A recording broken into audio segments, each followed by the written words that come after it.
ഇന്ത്യയുടെ അയൽരാജ്യത്ത് കാര്യങ്ങൾ അത്ര പന്തിയല്ല. സമീപകാല സംഭവ വികാസങ്ങൾക്ക് ശേഷം പലരും ചോദിക്കുന്നത് ഇതാണ്: മുഹമ്മദ് യൂനിസ് ബംഗ്ലാദേശിനെ പ്രതിസന്ധിയിലാക്കുകയാണോ അതോ തിരഞ്ഞെടുപ്പിന് തയ്യാറെടുക്കുകയാണോ എന്ന്. ഓഗസ്റ്റിൽ ഷെയ്ഖ് ഹസീന ഇന്ത്യയിലേക്ക് പലായനം ചെയ്തതിനെ തുടർന്ന് 84-കാരനായ നൊബേൽ സമ്മാന ജേതാവായ യൂനിസ് ബംഗ്ലാദേശിന്റെ ഭരണം ഏറ്റെടുത്തു. ഇടക്കാല സർക്കാർ 100 ദിവസത്തിലേറെയായി അധികാരത്തിലിരിക്കുന്നുവെങ്കിലും ബംഗ്ലാദേശിലെ സ്ഥിതിഗതികൾ വിഭജിക്കപ്പെട്ടതായി തന്നെ തോന്നുന്നു. ഈ തോന്നൽ ഉണ്ടാകാനും കാരണങ്ങൾ നിരവധിയാണ്. ഒന്ന് പരിശോധിക്കാം. ആദ്യത്തേത് പരിഷ്കാരങ്ങളുടെ പേരിൽ തിരഞ്ഞെടുപ്പ് വൈകിപ്പിക്കുന്നു എന്നതാണ്. പരിഷ്കാരങ്ങൾ പാസാക്കിയതിനു ശേഷം മാത്രമേ ബംഗ്ലാദേശിൽ തിരഞ്ഞെടുപ്പ് നടത്തൂ എന്ന നിലപാടാണ് യൂനിസിന്. അദ്ദേഹം അത് മാത്രമാണ് ആവർത്തിച്ചു പറയുന്നത്. ഷെയ്ഖ് ഹസീന ഭരണകൂടം എല്ലാം നശിപ്പിച്ചുവെന്ന് അടുത്തിടെ നിക്കി ഏഷ്യയ്ക്ക് നൽകിയ അഭിമുഖത്തിൽ യൂനിസ് അവകാശപ്പെട്ടു. ഒരു തിരഞ്ഞെടുപ്പ് നടത്തുന്നതിന് മുമ്പ് സമ്പദ് വ്യവസ്ഥ, ഭരണം, ബ്യൂറോക്രസി, ജുഡീഷ്യറി എന്നിവയിൽ സമഗ്രമായ പരിഷ്കാരങ്ങൾ ആവശ്യമാണ് എന്ന് ജാപ്പനീസ് പത്രത്തോട് യൂനിസ് പറഞ്ഞിരുന്നു. തിരഞ്ഞെടുപ്പ് സമ്പ്രദായം, ഭരണഘടന, ജുഡീഷ്യറി തുടങ്ങിയ മേഖലകളിലെ പരിഷ്കാരങ്ങൾ പ്രോത്സാഹിപ്പിക്കുന്നതിനായി ബംഗ്ലാദേശിലെ ഇടക്കാല സർക്കാർ നിരവധി കമ്മീഷനുകൾ സ്ഥാപിച്ചിട്ടുണ്ടെന്നും യൂനിസ് പറയുന്നുണ്ട്. ഈ കമ്മീഷനുകളുടെ ശുപാർശകൾ ലഭിച്ച ശേഷം ജനുവരിയോടെ സമ്പൂർണ്ണ പരിഷ്കാരങ്ങൾ സർക്കാർ നടപ്പാക്കുമെന്നും അദ്ദേഹം കൂട്ടിച്ചേർത്തു.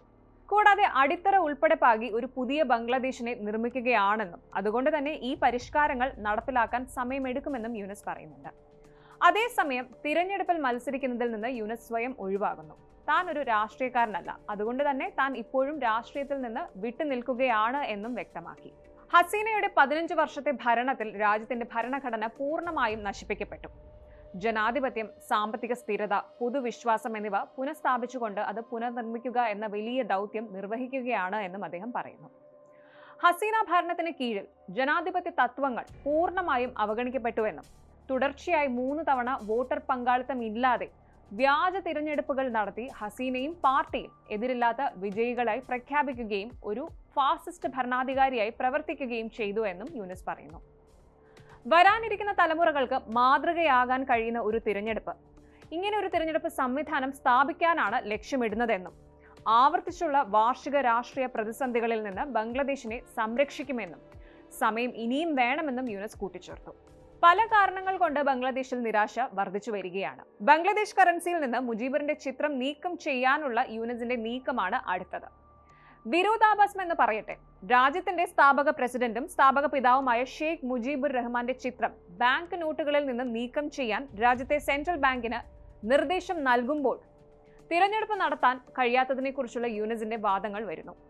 നിലവിലെ നോട്ടുകളിൽ നിന്ന് നേതാവിന്റെ ചിത്രം നീക്കം ചെയ്യുമെന്ന് ബാങ്കിലെയും ധനമന്ത്രാലയത്തിലെയും ഉദ്യോഗസ്ഥർ പറഞ്ഞു. തുടക്കത്തിൽ 4 നോട്ടുകളുടെ ഡിസൈൻ മാറ്റുകയാണ്, മറ്റുള്ളവ ഘട്ടം ഘട്ടമായി പുനർരൂപകൽപ്പന ചെയ്യുമെന്ന് പറയുന്നു. ധനമന്ത്രാലയത്തിലെ ഫിനാൻസ് ഇൻസ്റ്റിറ്റ്യൂട്ട് ഡിവിഷൻ സെപ്റ്റംബറിൽ പുതിയ നോട്ടുകൾക്കായി വിശദമായ ഡിസൈൻ നിർദ്ദേശം സമർപ്പിച്ചിട്ടുമുണ്ട്. ബംഗ്ലാദേശ് ഇപ്പോൾ പുതിയ നോട്ടുകൾ അച്ചടിക്കുകയാണ്.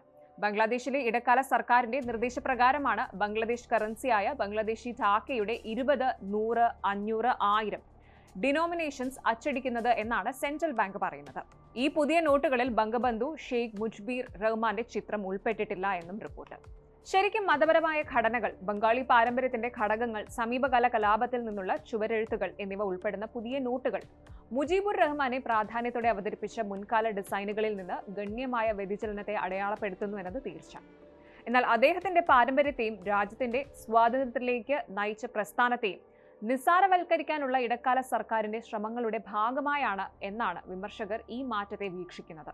ഇനി അടുത്തത്, ഒരു കാവൽ സർക്കാർ ആണെങ്കിലും യൂനിസ് ഭരണകൂടം അനന്തരഫലമായ വിദേശ നയ തീരുമാനങ്ങൾ എടുക്കുന്നുണ്ട്. പാകിസ്ഥാൻ പൗരന്മാർക്ക് വിസയ്ക്ക് അപേക്ഷിക്കുന്നതിന് മുമ്പ് സുരക്ഷാ ക്ലിയറൻസ് നേടേണ്ടതിന്റെ ആവശ്യകത ഉണ്ടായിരുന്നു. ഇത് അടുത്തിടെ നീക്കം ചെയ്തു. ശരിക്കും വിസ നിയമങ്ങളിൽ വരുത്തിയ ഈ മാറ്റം ഇരു രാജ്യങ്ങളും തമ്മിലുള്ള നയതന്ത്ര വിടവ് കുറയുന്നതിന്റെ ഏക അടയാളമല്ല. നവംബറിൽ കറാച്ചിയിൽ നിന്നുള്ള പാക് ചരക്ക് കപ്പൽ ബംഗ്ലാദേശിന്റെ തെക്ക് കിഴക്കൻ ചിറ്റഗോങ് തുറമുഖത്ത് ഡോക്ക് ചെയ്തിരുന്നു. 47 വർഷത്തിനു ശേഷം ഇരു രാജ്യങ്ങളും തമ്മിലുള്ള നേരിട്ടുള്ള സമുദ്രബന്ധം പുനഃസ്ഥാപിക്കപ്പെട്ടു. മേഖലയിലുടനീളമുള്ള വ്യാപാരം വർദ്ധിപ്പിക്കുന്നതിനുള്ള ഒരു പ്രധാന ചുവടുവയ്പ്പാണിതെന്ന് ധാക്കയിലെ പാകിസ്ഥാൻ പ്രതിനിധി സയ്യദ് അഹമ്മദ് മറൂഫ് പറയുന്നുണ്ട്.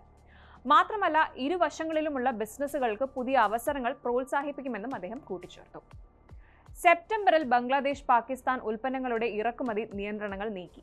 നേരത്തെ പാകിസ്ഥാനിൽ നിന്ന് വരുന്ന എല്ലാ ചരക്കുകളും ബംഗ്ലാദേശിലേക്ക് വരുന്നതിന് മുമ്പ് മറ്റ് കപ്പലുകളിൽ, കൂടുതലും ശ്രീലങ്കയിലോ മലേഷ്യയിലോ ഉള്ളവയിൽ കയറ്റണം. ഈ കപ്പലുകൾക്ക് ബംഗ്ലാദേശ് അധികൃതരിൽ നിന്ന് നിർബന്ധിത ഫിസിക്കൽ പരിശോധനയും ആവശ്യമായിരുന്നു. ഇവിടെയുള്ള പ്രശ്നം മറ്റൊന്നാണ്. ശത്രുവിന്റെ ശത്രു മിത്രം എന്ന നിലപാടോ എന്ന സംശയം. അതായത് ഇന്ത്യയുടെ ബദ്ധവൈരിയായ പാകിസ്ഥാനുമായുള്ള ബന്ധം ബംഗ്ലാദേശ് സാധാരണ നിലയിലാക്കുന്നതിലൂടെ ഇന്ത്യയുമായുള്ള ബന്ധത്തിൽ കൂടുതൽ വിള്ളൽ വീഴുമെന്ന് ഉറപ്പാണ്. കൂടാതെ സൗത്ത് ഏഷ്യൻ രാഷ്ട്രീയം ഇനി ഒരു ഇന്ത്യൻ പ്രസത്തിലൂടെ കാണാൻ പോകുന്നില്ല എന്ന സൂചനയാണ് ബംഗ്ലാദേശ് നൽകുന്നത്.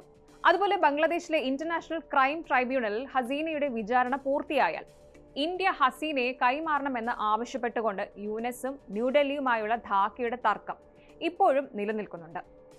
വിധി വന്നാൽ ഇരു രാജ്യങ്ങളും ഒപ്പിട്ട അന്താരാഷ്ട്ര നിയമപ്രകാരം ഹസീനയെ കൈമാറാൻ ഇന്ത്യയോട് ഔദ്യോഗികമായി അഭ്യർത്ഥിക്കുമെന്നും യൂനസ് പറഞ്ഞു.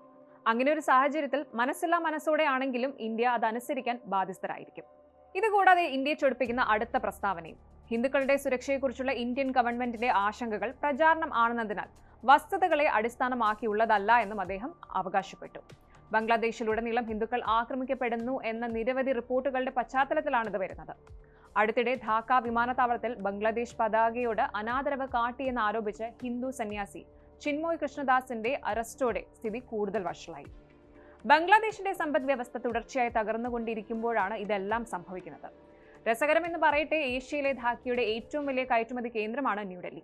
ഏഷ്യയിലെ ഇന്ത്യയുടെ ഏറ്റവും വലിയ വ്യാപാര പങ്കാളി ബംഗ്ലാദേശുമാണ്. അതേസമയം ചൈനയ്ക്ക് ശേഷം ബംഗ്ലാദേശിന്റെ ഏറ്റവും വലിയ രണ്ടാമത്തെ വ്യാപാര പങ്കാളിയാണ് ഇന്ത്യ. ഇരു രാജ്യങ്ങളും തമ്മിലുള്ള ഉഭയകക്ഷി വ്യാപാരം 12.9 ബില്യൺ ഡോളറാണ്. ന്യൂഡൽഹിക്ക് നിലവിൽ ധാക്കയുമായി 9.2 ബില്യൺ ഡോളറിന്റെ വ്യാപാര മിച്ചവുമുണ്ട്. ഇക്കണോമിക്സ് ടൈംസ് അനുസരിച്ച് 2023-2024 സാമ്പത്തിക വർഷത്തിൽ ബംഗ്ലാദേശിലേക്കുള്ള ഇന്ത്യയുടെ കയറ്റുമതി ലോകത്തിലെ മുൻനിര സമ്പദ് വ്യവസ്ഥകളായ ജപ്പാൻ, ജർമ്മനി, ഫ്രാൻസ് എന്നിവയിലേക്കുള്ള കയറ്റുമതിയേക്കാൾ കൂടുതലാണ്.